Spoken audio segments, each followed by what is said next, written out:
कैसे हो सब? आई होप सब अच्छे होंगे और अच्छे से रिवाइज कर रहे होंगे अपना जो भी आपका टॉपिक है. And this is Indian contract is also your topic and is your responsibility to revise it on regular basis. So we were discussing about the other essential elements of the contract. Now we are moving ahead and this is our last session of the other essential element of the contract. We will move to the next chapter in the next session. So आइए पढ़ लेते हैं. Yes इसमें कुछ इन्होंने देखिए agreements दिए हैं, अपनी तरफ से दिए हैं कि वो क्या वॉइड होंगे या वॉइड नहीं होंगे. ओके, तो आइए पढ़ते हैं. पहला इन्होंने बोला agreement in restraint of marriage, मतलब अगर आप मेजर हो, मेजर मीन्स 18 साल से ऊपर. ओके, सो ये ज़्यादातर देखिए उसमें देखा जाता है फैमिलीज़ के इश्यूज़ में. मैं आपको एक एग्जांपल देती हूँ, एक अच्छा सा. मैं एग्जांपल इसीलिए देती हूँ बिकॉज एग्जांपल से चीज़ें अच्छे से क्लियर हो जाती हैं. मानते हैं कि इन्होंने बोला कि आप अगर कोई ऐसा एग्रीमेंट कर रहे हो जिसमें आप सामने वाले से ये कह रहे हो कि तुम्हें शादी नहीं करनी है, ऐसा प्रॉमिस ले लेते हो और उसके बदले में आप उसे कोई कंसिडरेशन दे देते हो, कोई कंसिडरेशन दे लेते हो. आप मान लेते ए ने बी से कहा कि तुम शादी नहीं करोगे, यू वोंट मैरी, और इसके बदले में क्या करा, इससे प्रॉमिस ले लिया कि तुम शादी नहीं करोगे, नॉट टू मैरी का, और इसके बदले में इसको 10 करोड़ रुपए दे दिए.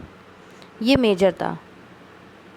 ओके, मतलब 18 साल से ऊपर. तो ऐसा कोई भी एग्रीमेंट जो होगा वो वॉइड हो जाएगा. ठीक है, ये कैसे केस में हो सकता है? ज़्यादातर ये पेरेंट्स में देखिए होता है. यहाँ पर ये पेरेंट और यहाँ पर ये सन मान लेते हैं. सो आई होप अच्छे से अब आपको क्लियर हो गया होगा situation. Agreement in restraint of trade, या तो देखिए पहले तो रिस्ट्रेंट मतलब होता है मना करना किसी चीज़ को.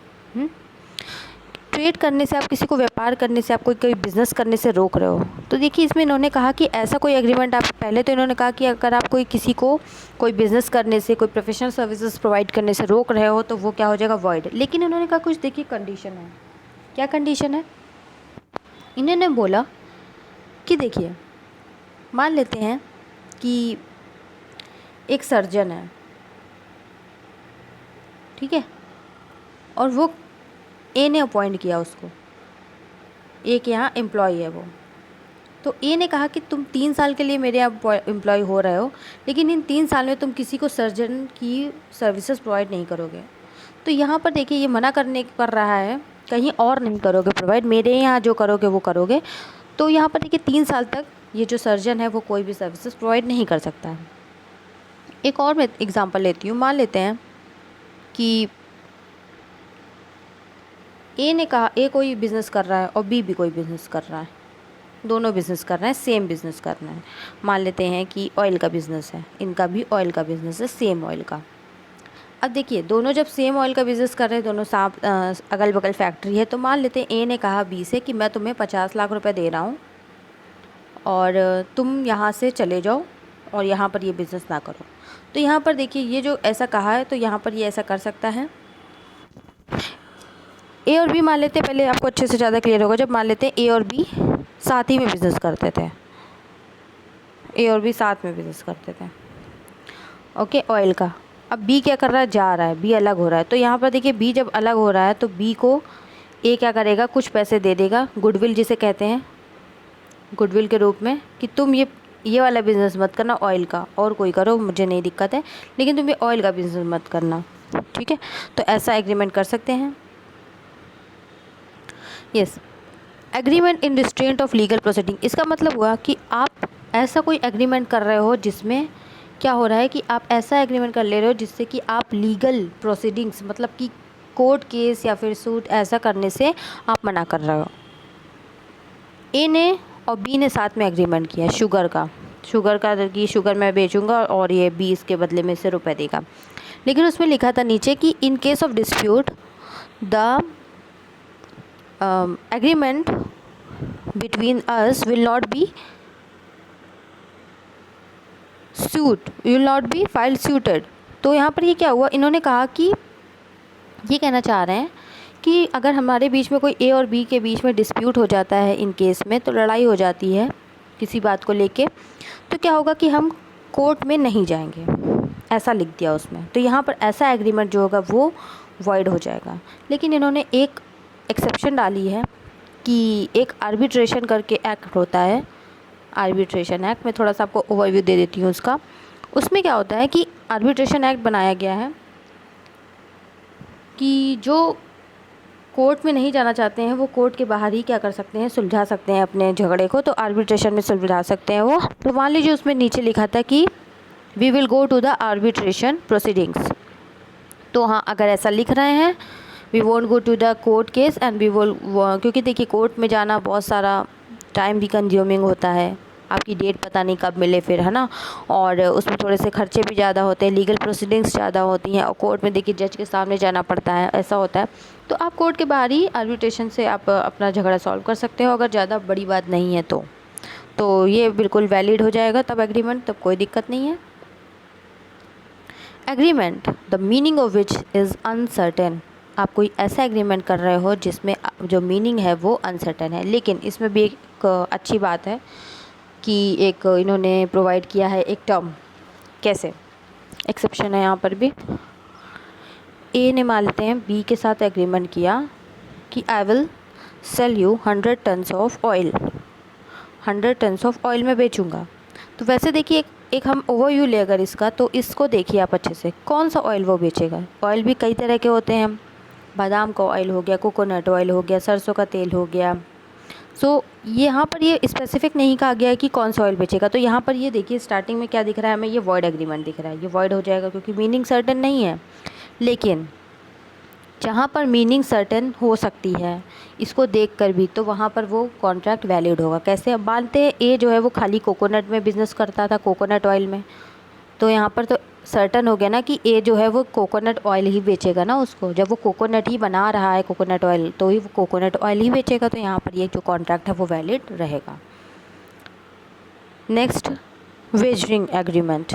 वेजरिंग एग्रीमेंट मतलब जो कि जिसमें सट्टा लग रहा हो, तो वो भी एग्रीमेंट क्या होते हैं हमारे, वॉइड हो जाते हैं। देखिए क्या होते हैं वेजरिंग एग्रीमेंट, इसके वो कुछ मैं पॉइंट्स इसमें डिस्कस करते हैं। आइए। अ प्रॉमिस टू पे मनी और मनीज़ वर्थ। आप उसमें आप ये प्रॉमिस करते हो कि कुछ ना कुछ पैसे देने हैं। जैसे एग्रीमेंट क्या हुआ, पहले वेजिंग एग्रीमेंट समझते। ए ने बी से कहा कि अगर आज बारिश होगी तो तुम मुझे 5 लाख रुपए दोगे। अगर आज बारिश हुई तो तुम मुझे 5 लाख दो। बी ने कहा नहीं, आज बारिश होगी। तो ए ने कहा ठीक है, तुम मुझे 5 लाख देना अगर होगी। मैं कहता हूँ बारिश नहीं होगी। ए मतलब कह रहा है कि बारिश नहीं होगी और बी कह रहा है कि बारिश होगी। तो देखिए अगर बारिश हो गई तो देखिए ए जो है वो 5 लाख देगा बी को, और बारिश नहीं हुई तो बी देगा ए को 5 लाख। ठीक है, ये एग्रीमेंट किया। तो ये वेजरिंग एग्रीमेंट है, क्योंकि ऐसा इवेंट इन लोग के हाथ में नहीं है, इन पे कंट्रोल नहीं है बारिश होने का। सो must be unconditional on an event happening और नॉट हैपनिंग। देखिए हैपनिंग मतलब कि बारिश हो जाए या ना हो। ठीक है। Must be uncertainty of event मतलब पता ही नहीं है, देखिए बारिश होना या ना होना इन दोनों के हाथ में थोड़ी ना है।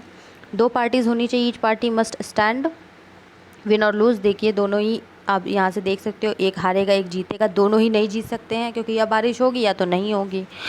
Must be common intention to be at the making of such agreement, time of making. मतलब देखिए इंटेंशन क्या है, बारिश, मेन तो बारिश से रिलेटेड चीज़ हो रही है ना, होना या ना होना वो तो बात की बात है।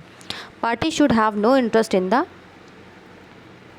Event except for stake. Second,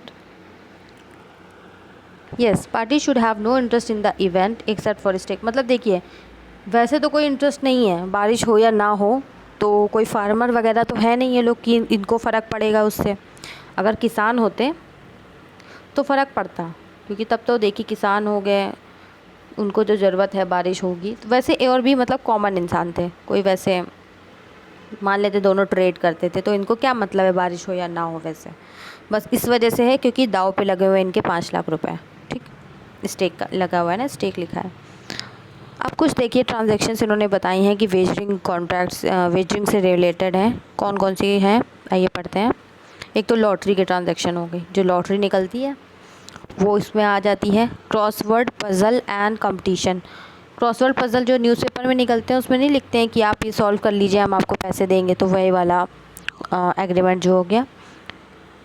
ये देखिए कंपटीशन में बोला इन्होंने कि कंपटीशन देखिए अगर इंसान की खुद की काबिलियत मतलब उसकी खुद की स्किल्स एंड इंटेलिजेंस में हो रहा है तो वो वेस्टिंग में नहीं आएगा, लेकिन उसमें इन्होंने कंडीशन दी है कि 1000 से ज़्यादा प्राइज़ आप नहीं दोगे। मतलब प्राइज़ अगर 1000 रुपये तक है तो ठीक है, अदरवाइज़ वो गैम्बलिंग या वेस्टिंग में डाल देते हैं उस कॉन्ट्रैक्ट को। स्पेकुलेटिव ट्रांजेक्शन मतलब ये देखिए, स्पेकुलेटिव ट्रांजेक्शन वो होती है जब आप ट्रेडिंग करते हो शेयर में, शेयर मार्केट में, और आप क्या करते हो शेयर को ख़रीदे या बेचे बिना कॉन्ट्रैक्ट अपना पैसे में सेटल कर लेते हो। ये डेरिवेटिव मार्केट होती है। इसमें देखिए क्या होता है, वैसे तो इतना डीप में नहीं जाऊंगी मैं आपको सिर्फ एक ओवरव्यू दे देती हूँ स्पेकुलेटिव ट्रांजैक्शन शेयर मार्केट में कैसे होती है। ए है और बी है, यहाँ पर लिखते हैं, ठीक है। ए है और बी है और कोई शेयर है, मानते हैं रिलायंस का शेयर है, अभी चल रहा है वो 110 रुपये में। तो ए कहता है कि अगर देखो 200 रुपये हो जाएगा शेयर का वैल्यू। बी कहता है नहीं 200 रुपये नहीं होगा। बी कहता है कि इसकी वैल्यू हो जाएगी 300 रुपये। ओके, ऐसा एग्रीमेंट इन्होंने करा। तो अब यहाँ पर मानते हैं इसकी वैल्यू हो गई, नहीं ऐसा नहीं, एग्जांपल लेते हैं, एक और मैं एग्जांपल देती हूँ आपको अच्छे सा। मानते हैं ए और बी हैं, ठीक है, दो हैं। यस, देखिए क्या हुआ कि ए है और बी है और एक शेयर मान लेते हैं रिलायंस का है। तो इन लोगों ने कहा कि शेयर का प्राइस कुछ भी हो जाए 1 महीने के बाद, लेकिन ए ने कहा कि मैं तुम्हें 150 रुपये में बेच दूंगा शेयर, और बी ने कहा ठीक है मैं तुमसे 150 रुपये में ख़रीद लूँगा, बाई कर लूँगा। तो इसने बी कह रहा है बाई करने के लिए, ए इसी को वही शेयर सेल करने को कह रहा है 150 रुपये में। यहाँ देखिए वो जो शेयर की डिलीवरी कोई नहीं होगी, सिर्फ ये 150 रुपये है और जो भी अमाउंट होगा वो सेटल हो जाएगा। देखिए कैसे, यहाँ पर रिलायंस का शेयर 1 महीने के बाद हो जाता है, मानते हैं 200 रुपये। अब देखिए 200 रुपये हो गया। अब ए ने कहा था कि मैं तुम्हें 150 में बेच दूंगा, तो बी को देखिए फ़ायदा हो गया। कैसे, अगर वो बाहर से जाके लेता तो वो 200 रुपये मिलता, लेकिन यहाँ 150। देखिए यहाँ पे वो शेयर लेना नहीं चाह रहा है। कैसे नहीं लेना चाह रहा है, देखिए इसके पास शेयर है ही नहीं।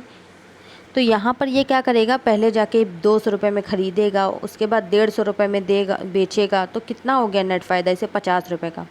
तो यहाँ पर जब स्पेकुलेटिव ट्रांजैक्शन की बात आती है तो यहाँ पर क्या होगा, यहाँ ये देखिए 200 का ख़रीदेगा नहीं और 150 का बेचेगा नहीं। यहाँ बी क्या कहेगा, तुम एक काम करो, क्योंकि मुझे भी शेयर की कोई ज़रूरत नहीं है, मैं भी शेयर क्या करूँगा, तुम मुझे सिर्फ 50 रुपये दे दो। अब ये देखिए जो 50 रुपये बी को मिल जाएंगे, तो इसका मतलब क्या हुआ, एक तरह से सेम वही हो गया प्रोसेस। तो यहाँ पर ए ने देखिए ना ख़रीदा शेयर को, ना बेचा, और बी ने भी ख़रीदा नहीं, सिर्फ 50 रुपये। देखिए नेट सेटलमेंट जो था, जो नेट उसे प्रॉफिट होना था ट्रांजैक्शन से, वो हो गया, और ए को क्या हो गया, लॉस हो गया। ओके, तो ये जो ट्रांजैक्शन है वो स्पेकुलेटिव ट्रांजैक्शंस में आते हैं। नेक्स्ट, हॉर्स रेस ट्रांजैक्शंस, मतलब जो आप घोड़े की रेस होती है, आप देखते होंगे टीवी वगैरह में भी हॉर्स रेस होती है, तो उसमें भी क्या कहा है इन्होंने, गैम्बलिंग ट्रांजैक्शंस भी बोलते हैं उसे। लेकिन अगर 500 रुपये तक अगर प्राइस है तो उसे नहीं बोला जाएगा गैम्बलिंग ट्रांजैक्शन।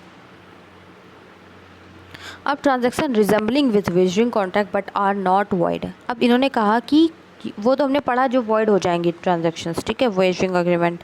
लेकिन यहाँ बोला इन्होंने कि ट्रांजैक्शन जो सिर्फ लगती हैं सिमिलर है वेजरिंग ट्रांजैक्शन से, लेकिन वॉइड नहीं होगी। कौन सी, जैसे चिट फंड। चिट फंड में क्या होता है कि कुछ मेंबर्स होते हैं, वो कुछ अमाउंट देते रहते हैं चिट फंड में। चिट फंड है ये, ओके, सब मेंबर्स दे रहे हैं हर मंथ, या फिर हर जिस तरह से उनका टाइम पीरियड है, कैसे भी 3 महीने में, 6 महीने में, 1 साल में पैसे दे रहे हैं सब मेंबर्स, ठीक है, मेंबर्स। उसके बाद क्या होता है, लास्ट में जैसे 1 साल के बाद ये वो करते हैं, लकी ड्रॉ निकलता है। तो लकी ड्रॉ में सबके नाम लिखे होते हैं। अब जिसका नाम आ जाता है, मेंबर्स का ही नाम होता है यहाँ पर, जिसका नाम आ जाता है तो यहाँ पर मानते हैं सबके मिला के पैसे 5 लाख रुपए इकट्ठा हुए, तो ये 5 लाख रुपए उसी मेंबर को दे दिया जाता है। ठीक है। नेक्स्ट है कमर्शियल ट्रांजैक्शंस और शेयर मार्केट ट्रांजैक्शन। यहाँ पर देखिए कमर्शियल ट्रांजैक्शन और शेयर मार्केट ट्रांजैक्शन, यहाँ पर इस वर्ड को देखिए आप, यहाँ पर शेयर मार्केट में वो ट्रांजैक्शन बोला गया है कि आप एक्चुअल डिलीवरी करो शेयर्स की या फिर बॉन्ड्स की, इक्विटी जो भी है उनकी एक्चुअल डिलीवरी अगर होगी तो वो ट्रांजैक्शन वेजरिंग में नहीं आएगी। मतलब वहाँ मैंने एग्जांपल लिया था, देखिए उसने शेयर ख़रीदा नहीं था। अब वहीं एग्जांपल होता, मानते हैं कि अगर वो कहता कि मैं तुमसे शेयर ख़रीदता हूँ, तो ए अगर कहता मैं ख़रीदता हूँ तो वो जाके ख़रीद के इसको बेचता, उसके पास फिज़िकल डिलीवरी होती या फिर जो भी सामने उसके पास सर्टिफिकेट होता, तो वो ट्रांजैक्शन जो होगा वेजरिंग में नहीं आएगा। इन्होंने फिर वही वाला एग्जांपल एक और है नीचे जो पढ़ चुके हैं, games of skill and athletic competition. कोई भी कंपटीशन जिसमें 1000 रुपये तक का अगर प्राइस है और आपकी स्किल और आपकी इंटेलिजेंस से हो रहा है तो उसे वेजरिंग में नहीं कहा जाएगा। कॉन्ट्रैक्ट ऑफ इंश्योरेंस, जो भी इंश्योरेंस के कॉन्ट्रैक्ट हैं वो भी देखिए सर्टेनिटी ऑफ इवेंट पे होता है, मानते हैं जैसे लाइफ इंश्योरेंस पॉलिसी होती है, तो वो क्या कहते हैं कि अगर आपको इन केस आगे जाके कुछ हो जाता है, आपकी डेथ हो जाती है, आपका एक्सीडेंट हो जाता है, तो हम आपको इतने रुपीस प्रोवाइड करेंगे। तो यहाँ पर देखिए सर्टेन किसी ना किसी इवेंट को लेके ही वो क्या करते हैं, प्रोवाइड करते हैं, बट ये वेजरिंग में नहीं आएंगे, वॉइड कॉन्ट्रैक्ट नहीं होंगे। मतलब कॉन्ट्रैक्ट तो रिजेंबल करते हैं वेजरिंग से, लेकिन वॉइड नहीं होंगे, ये लॉ वैलिड रहेंगे कॉन्ट्रैक्ट। कैसे, एक एग्जांपल लेते हैं। मानते हैं ए ने एग्रीमेंट कराया इंश्योरेंस कंपनी से। क्या था एग्रीमेंट की, in case of fire, factory में अगर लग गई कोई कुछ भी हुआ, फैक्ट्री को फायर हुआ या फिर सुनामी आ गई या फिर अर्थक्वेक आ गया, तो इंश्योरेंस कंपनी उसे इतने रुपए प्रोवाइड करेगी। अब क्या हुआ, फैक्ट्री में आग लग गई। अब जब आग लग गई फैक्ट्री में, तो ये क्या होगा, इंश्योरेंस कंपनी क्या करेगी, ए को प्रोवाइड करा देगी जितने का भी इंश्योरेंस अमाउंट होगा। ओके। और देखिए ये सिमिलर लगता है वेजरिंग कॉन्ट्रैक्ट से, क्योंकि देखिए इवेंट क्या है यहाँ पर, आग लगना, लेकिन आग अपने मन से नहीं लगती है। ठीक है। So this was all about, and difference हम पढ़ लेते हैं। This is our last topic of this chapter.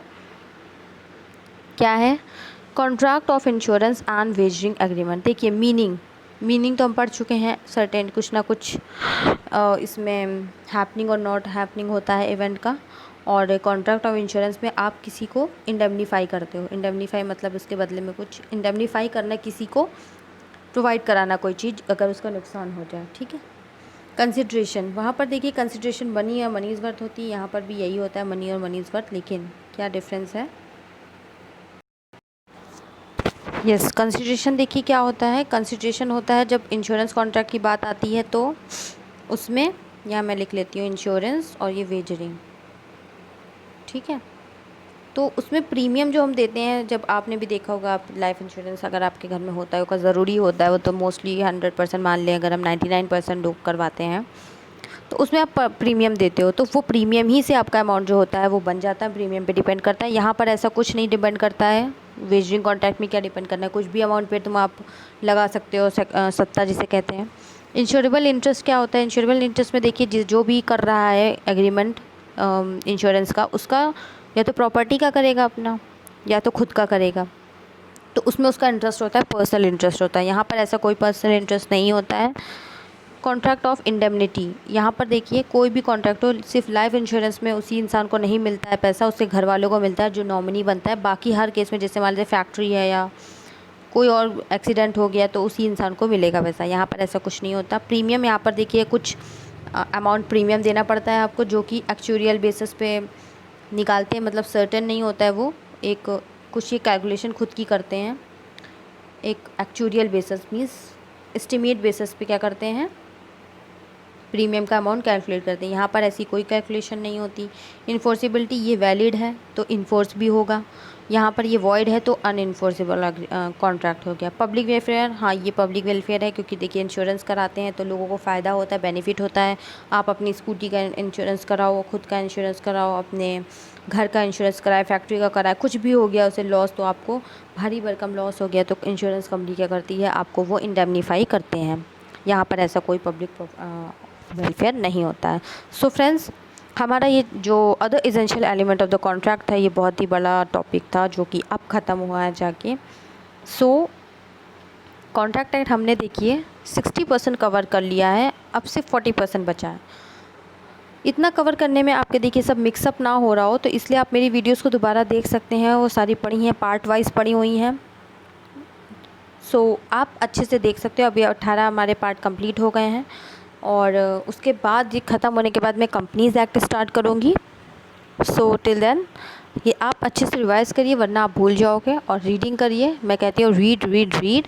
So reading करिए जिससे आपके कंसेप्ट और ज़्यादा क्लियर होंगे। और कोई भी आपके डाउट हो तो मुझसे प्लीज़ पूछिए कमेंट सेक्शन में, I will answer them all. And if you like my channel you can like share and subscribe और कमेंट करें। And bye.